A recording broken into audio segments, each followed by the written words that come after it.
Olá, amigos do programa Panorama Esportivo. Sou Maurício Rodrigues, estou aqui para falar da quinta rodada do Campeonato Brasileiro. Rodada essa aí, pegando fogo o Campeonato Brasileiro. 5 rodadas e já tem um monte de time aí candidato ao título perdendo pontos. Tanto Flamengo como Corinthians, como Palmeiras, como Atlético Mineiro perderam pontos importantes. Vai ser complicado, tudo bem que faltam 34 rodadas, 33 rodadas ali e tem muito tempo para recuperar, mas esses jogos aí são complicados. A gente tem aí o grande Coringão, o Corinthians aí disparando aí na frente do campeonato em primeiro lugar. Ninguém colocaria aí o Corinthians como candidato ao título, e eu sempre venho falando, o Corinthians é aqueles times que tem que brigar por todos os títulos, tem uma massa enorme, tem um nome enorme, vários títulos, e é esse Corinthians aí que a gente quer ver.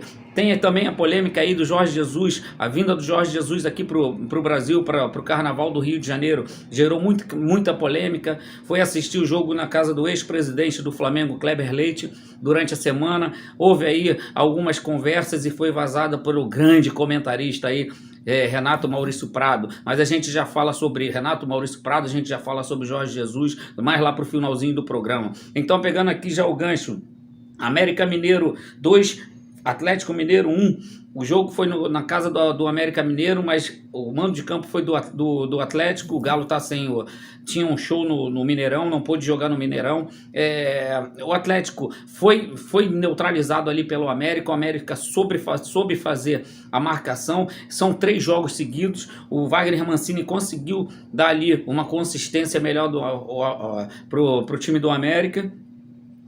Já o Atlético Mineiro não conseguiu ter aquela mesma apresentação que vinha fazendo, que vinha demonstrando aí na Libertadores. O Campeonato Brasileiro vem tropeçando devagarinho, o Atlético Mineiro. Também os times já estão calejados, já sabem como o Atlético Mineiro joga, já sabem que tem muita movimentação. Então os times ali não estão deixando de marcar lá em cima, mas também não estão se abrindo tanto como se abriam no início aí do ano passado e agora no início desse ano. Já o América Mineiro, muito bom o campeonato do América. O América está lá em cima, brigando pelas primeiras posições. Tudo bem, é início de campeonato, mas quanto mais rápido fizer pontos, é melhor para o América. Também não está mal aí na Libertadores, depende só dele para se classificar. Então a gente torce aí para que o América chegue o mais rápido possível ali e saia daquela briga que eu acho que o América seria um daqueles times que iriam brigar ali por baixo da tabela. Mas início do campeonato não está dizendo isso. Atlético Paranaense 1, Ceará 0. O jogo muito corrido, muita movimentação, mas pouca cabeça, muita correria, muito pouca cabeça. O Atlético Paranaense conseguiu fazer um gol ali, conseguiu os 3 pontos, é bom. É aquela situação que eu falo, tem que fazer gol em casa, tem que conseguir vitórias em casa. Já o Ceará vem naquela decadência. No início, o primeiro jogo ganhou do Palmeiras, fez um bom campeonato aí nos 2, 3 primeiros jogos, mas agora vem caindo, não jogou mal, teve agora algumas chances de gol, poderia ter empatado esse jogo, mas o jogo foi muita correria e pouca cabeça, pouca gente para pensar ali naquele meio campo, tanto de um time como de outro. Flamengo 0, Botafogo 1.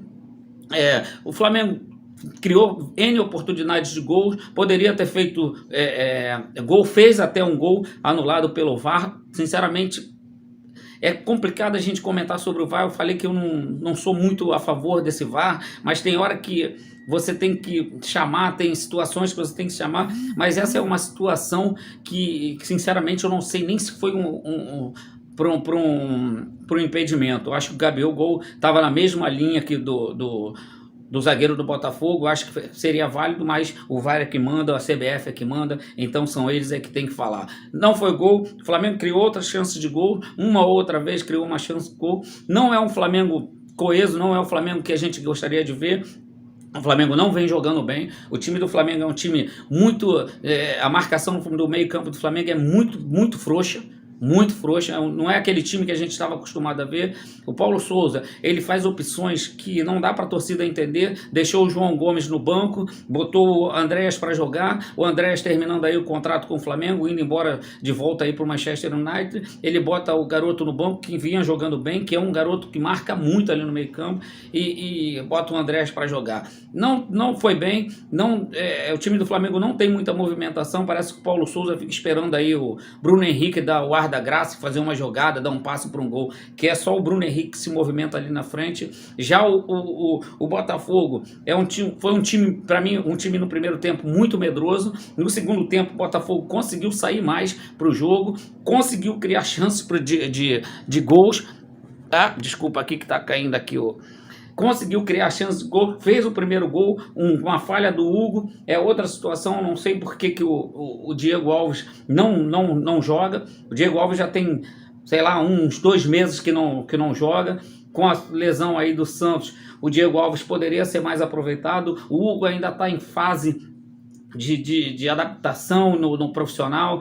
É um bom goleiro, mas eu acho que ainda não é o goleiro ali para brigar com o Santos para ser titular. Diego Alves poderia muito bem estar aí agarrando. Diego Alves que já deu várias situações aí para o Flamengo, deu títulos para o Flamengo, já ganhou vários títulos, já jogou em vários jogos. Poderia dar uma chance aí para o Diego Alves e parar com essa birra aí que o Paulo Souza está tendo com ele. O Botafogo, aquela situação, fez o primeiro gol numa falha do Hugo, e depois teve mais uns 2 ou 3 chances aí, poderia ter matado o jogo. No final do jogo, Davi Luiz me perde um gol, ele e o goleiro chutou a bola quase lá para fora do estádio Mané Garrincha. Bom pro Botafogo, ruim pro Flamengo. Botafogo brigando lá em cima, Flamengo em 14º ou 15º lugar por ali, eu já falo a tabela.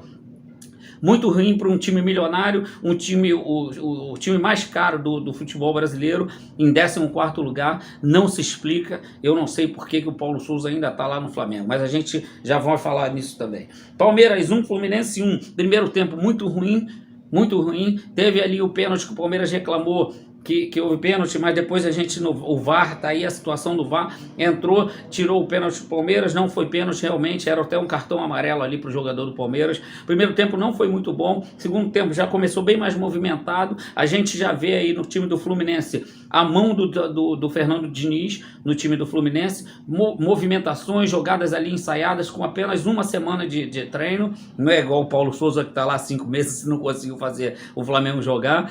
O Diniz, eu sempre falo, eu bato na mesma tecla, eu falo com alguns amigos, o Diniz, se pegar um time bom como o Flamengo, como o Palmeiras, como o Atlético Mineiro, tenho certeza que o Fernando Diniz vai ser o melhor treinador aqui do Brasil, disparado. Com certeza o Fernando Diniz vai ser esse treinador, tenho certeza. É um treinador que gosta de jogar com a bola no chão, gosta de muita movimentação, gosta dos jogadores ali jogando junto. Não é aquele jogador, não é aquele treinador que dá chutão para sair jogando. O Fernando Diniz gosta de jogar com a bola no pé, sair ali de trás tocando bola. Fluminense segundo tempo, depois do gol do Palmeiras, o Fluminense achei que foi melhor. O Fluminense no primeiro tempo poderia ter aberto o placar, não fez. Não foi um bom jogo no primeiro tempo. Segundo tempo o Palmeiras conseguiu 1-0, mas depois o Fluminense empatou aí de novo com o Cano. O Cano parece que desandou aí a fazer gol, que é um atrás do outro agora. O Fluminense foi melhor no segundo tempo para mim, mas eu acho que o empate cabe aos dois times pelo que fizeram aí durante os 90 minutos. Atlético Goianiense 0, Goiás 1. Goiás fez 1-0, venceu fora de casa, isso é espetacular para o Goiás, né? Os dois times ali que eu acho também que vão brigar lá para baixo da tabela. É um clássico goiano. O Goiás conseguiu fazer o gol aí com menos de 1 minuto de jogo, segurou esse 1-0 até o final do jogo, mesmo tendo um jogador expulso no primeiro tempo ainda. Teve chance aí de fazer logo depois do segundo gol, não fez. Aí, meu querido, segundo tempo só deu o Atlético Goianiense. O Goiás se enfiou lá dentro da área dele e o Atlético foi perdendo um gol atrás do outro, mas foi um atrás do outro. É daqueles dias que a gente fica ali até amanhã e a bola não entra, e o Atlético Goianiense perdeu 3 pontos aí. Poderia ter saído pelo menos com um empate e até com uma vitória elástica, mas é daqueles dias que a bola não entra e que você pode ficar ali batendo, martelando e ela não vai entrar. Bom pro Goiás, ruim pro Atlético Goianiense que jogou em casa, e o Goiás muito bom porque jogou fora de casa. Bragantino 0, Corinthians 1. Jogo muito ruim também no primeiro tempo. Segundo tempo já mudou muito o jogo. Muita movimentação. É aquele Bragantino que a gente gosta de ver. O Corinthians cria muito pouco, mas quando chegou lá, o Renato Augusto decidiu ali numa jogada até meio que estranha, um chute aí meio despretensioso do Renato Augusto, já caindo, conseguiu chutar essa bola no canto, fez 1-0. O Corinthians depois ali não fez mais nada, o Bragantino teve chances ali para empatar, não conseguiu. O Bragantino conseguiu jogar bem ali no segundo tempo, primeiro tempo não foi bom, tanto do Corinthians como do Bragantino. O Corinthians conseguiu vencer no campo do Bragantino, que é um campo muito difícil, muito difícil. Vão ser raros os times que vão vencer no estádio do Bragantino. Corinthians conseguiu isso, brigando aí pelo título da maneira que a gente queria ver o Corinthians. Desde o ano passado eu bato nessa tecla, a gente não é o Corinthians que a gente quer ver, é o Corinthians brigando por título. O Corinthians, quando tem os três jogadores ali, o William, Renato Augusto, Roger Guedes, esses jogadores ali jogando bem, são jogadores que decidem jogo, são jogadores experientes e com certeza, estando com esses jogadores aí, o Corinthians vai brigar pelo campeonato. Santos 4, Cuiabá 1. O Santos massacrou o Cuiabá. O Santos é um time fortíssimo dentro de casa, na vila deles lá do... O Santos raramente dá uma chance, pode ser qualquer time que vá lá, raramente o Santos vai perder ou dá uma chance para o adversário. O Santos meteu 4, aquela molecada se movimenta muito, conhece cada pedaço daquele campo, cada buraquinho que tem no campo, aquela molecada que cresceu ali conhece. O Santos massacrou o Cuiabá até empatou o jogo, o Santos fez 1-0, o Cuiabá fez 1-1, depois o Santos deslanchou, bons gols, boa movimentação. O Santos é um time em construção, é um time de garotos, um treinador que veio de fora, e eu tenho certeza aí no Campeonato Brasileiro vai dar muito o que falar. A Juventude 1, Internacional 1, que jogo feio, que jogo feio. O Internacional é aquele time que a gente acha que vai deslanchar, ganha 1, 2 jogos, pô, a gente, caramba, acho que agora vai o Inter, mas aí depois tem uns jogos que, meu Deus do céu, pelo amor de Deus, começou ganhando o jogo, mas depois para de jogar. O Internacional parece que se desliga do jogo. O Juventude ali deu umas massacradas ali no final do jogo, empatou o jogo, poderia ter virado, mas o jogo foi muito, muito feio. Aquele jogo meio truncado, aquele jogo de porradaria, de contato, não teve nada que se aproveitasse nesse jogo. Apenas aí a divisão de pontos, 1 ponto para cada um, o que já é muito bom. Fortaleza 1, São Paulo 1.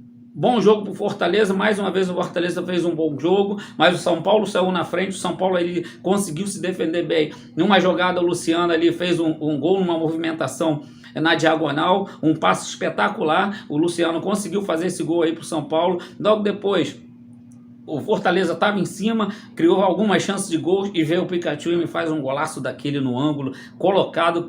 Quem presta bem atenção vê que ele não pega com o peito do pé, ele coloca a bola no ângulo, com toda a consciência. Cara, que espetáculo de gol. Um dos melhores gols com certeza aí do Campeonato Brasileiro, e olha que começou agora. Ruim para o Fortaleza, que só tem 1 ponto no campeonato, está em último lugar, mas vem jogando muito bem, tanto na Libertadores como no Campeonato Brasileiro, e eu tenho certeza aí que o Fortaleza vai sair dessa situação. Bom para o São Paulo, que empatar lá no Fortaleza, o Rogério Ceni, que conhece muito bem aquele estádio, conhece alguns jogadores que estão lá, porque foi treinador durante um tempo ali, ganhou alguns títulos pelo Fortaleza, e muito bom resultado para o São Paulo. Hoje a gente ainda tem, às 8 horas, Avaí e Coritiba, para fechar aí essa quinta rodada do Campeonato Brasileiro, para ver quem é que se vai mexer alguma coisa aqui na tabela, não vai? Vamos ver o que acontece. Falando agora um pouquinho aqui de Jorge Jesus, vinda do Jorge Jesus aqui para o campeonato, para Carnaval do Rio de Janeiro. Na minha opinião, ali foi uma conversa informal dentro de um apartamento. O Renato Maurício Prado, que a gente já conhece, é um cara que gosta de aparecer. Ele já tentou queimar o Galvão Bueno ao vivo no Bem Amigos uma vez. O Galvão deu uma no tornozelo dele e depois mandou ele embora. Aí depois ele foi para a Fox, foi mandado embora, também criou uma situação ruim. E agora essa situação é do Jorge Jesus. Então, falando falta de ética, eu acho engraçado os comentaristas e os repórteres falarem sobre falta de ética no futebol, a falta de ética do Jorge Jesus. E os repórteres não têm falta de ética quando inventam notícias mentirosas, igual inventaram aí do Flamengo, que o Diego estava com uma panelinha? Eu não entendo. Aí o Diego foi filmar o Vene Casagrande, ficaram todos chateados, tudo de birrinha, e agora não pode falar do Renato Maurício Prado também. Renato Maurício Prado falhou, ele escutou uma situação, uma conversa e... Desculpa, gente, é que tá caindo aqui o meu apoio. Escutou uma conversa informal dentro de um apartamento, foi lá e botou tudo na internet para todo mundo ver. Não é dessa maneira. Eu acho que quem falhou aí nessa situação foi o Renato Maurício Prado. É um fofoqueiro. Imagina se tudo que contarem para ele e falarem que, ó, fica em off, aí ele não conta. Mas como o Jorge Jesus falou para não ficar em off, nem amigo dele, o Jorge Jesus não é amigo dele, ele foi lá e botou tudo na internet. Se eu sou o Jorge Jesus, eu processo ele, com certeza. Agora, falta de ética no futebol, o que mais tem no futebol é trairagem, rapaziada. Eu vivi ali minha vida inteira, eu sei muito bem como é que é. É um dando facada no outro. Se o Jorge Jesus disse que gostaria de voltar para o Flamengo, treinar o Flamengo, é mais do que normal. Torce pro Flamengo é mais do que é normal. Se fala que o Flamengo não tem estado bem, não tem jogado bem, todo mundo tá vendo isso. O Paulo Souza não conseguiu dar um padrão de jogo pro Flamengo. E essa é a verdade, são 5 meses. Aí você vê o treinador português do Botafogo, com 1 mês e pouco, tá aqui, o Botafogo joga todo certinho. Tu vê o do Corinthians, a mesma coisa. E vê o Paulo Souza com 5 meses, com um elenco espetacular, não consegue fazer o Flamengo jogar. Eu, sinceramente, traria o Jorge Jesus de volta, mas parece que agora ele deu uma entrevista lá em Portugal, que ele chegou ontem, disse que não quer mais voltar para o Flamengo, disse que não quer mais voltar para o Brasil. Pena que pena que o Flamengo vai ficar difícil ganhar um título esse ano com Paulo Souza, vai ser muito difícil. Vamos ver até onde vai essa birra aí do Marcos Braz, os Pindels e os Landins da vida. Acho também que já deu pro Marcos Braz no Flamengo, já deu pro Spindel no Flamengo. Se o Landim não botar a mão nisso aí, vai ser complicado. Tragam o Jorge Jesus de volta, vamos tentar ganhar títulos. Se eu sou Flamengo, todo mundo sabe disso. Não, achei que não foi o Jorge Jesus que estava errado. Conversou dentro de um apartamento, uma conversa com amigos, e vem um fofoqueiro daquele que já tentou queimar o Galvão Bueno, e o Galvão mandou ele embora e jogou aí tudo na internet para dar essa confusão toda. A confusão quem arrumou? Renato Maurício Prado, e tá tudo certo agora. Tomara que volte Jorge Jesus, tomara que saia Paulo Souza, o Flamengo tem que melhorar, o Atlético tem que melhorar, o Palmeiras tem que melhorar, porque já perderam vários pontos no campeonato, para esse campeonato voltar a ser o que era antes. Rapaziada, um beijo.